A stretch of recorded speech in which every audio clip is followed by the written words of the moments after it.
ಬರುತ್ತೆ. ಹಿಂಗೆ ಇದ್ದರೆ ಕನ್ನಡ ಚಿತ್ರರಂಗಕ್ಕೆ 30ರಿಂದ 50 ಪಿಕ್ಚರ್ ಮೇಲೆ ಆಗೋದಿಲ್ಲ ಇನ್ನು 2-3 ವರ್ಷದಲ್ಲಿ, ಇವತ್ತಿರೋ ಪರಿಸ್ಥಿತಿಯಲ್ಲಿ.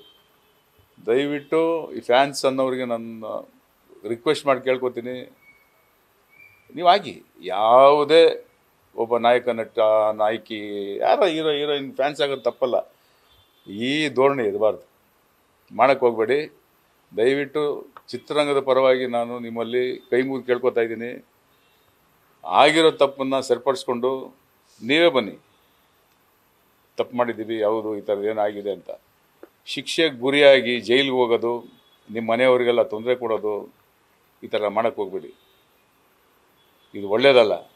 ನಿಮ್ಮ ಒಂದು ಸ್ವಾರ್ಥಕ್ಕೋಸ್ಕರ ಚಿತ್ರರಂಗನ ಬಲಿ ತಗೋಬೇಡಿ.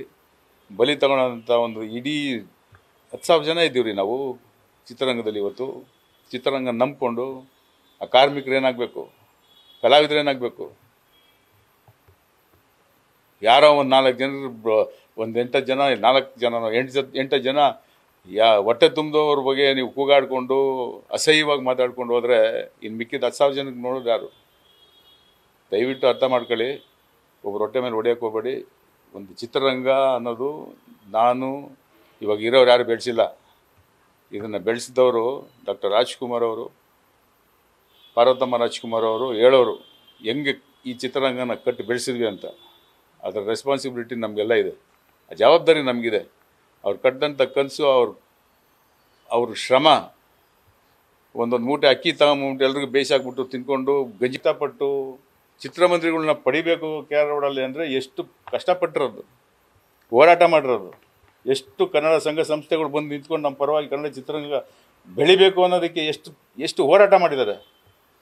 ಎಲ್ಲ ಯಾವುದು ಅವೆಲ್ಲ ಮರ್ತ್ಬಿಟ್ಟು ಅದೆಲ್ಲ ಗಾಳಿಗೆ ಹೋಗ್ಬೇಕಾ? ಅವರೆಲ್ಲ ಪಟ್ಟಿದ್ದಂಥ ಕಷ್ಟ ಏನಾಗಬೇಕು? ದಯವಿಟ್ಟು ಇದೆಲ್ಲ ಮನಸ್ಸಲ್ಲಿ ಇಟ್ಕೊಂಡು ಇಲ್ಲಿಗೆ ನಿಲ್ಲಿಸಿ. ಇದನ್ನು ಸಂಬಂಧಪಟ್ಟಂಥ ಕಲಾವಿದರಾಗ್ಬೋದು, ಇದಕ್ಕೆ ಸಂಬಂಧಪಟ್ಟಂಥ ಹಿಂದೆ ಇರೋರಾಗ್ಬೋದು, ನಿಲ್ಲಿಸಿ ಅವರಿಗೆಲ್ಲ ಬುದ್ಧಿ ಹೇಳೋವಂಥದ್ದು ಕೆಲಸ ಮಾಡಿ ಅಂತ ನಾನು ನಿಮ್ಮಲ್ಲಿ ಪ್ರಾರ್ಥನೆ ಮಾಡ್ತೀನಿ. ನ್ಯೂಸ್ ಫಸ್ಟ್, ನಿರ್ಭೀತಿಯಿಂದ ನಿಮ್ಮ ಪರವಾಗಿ.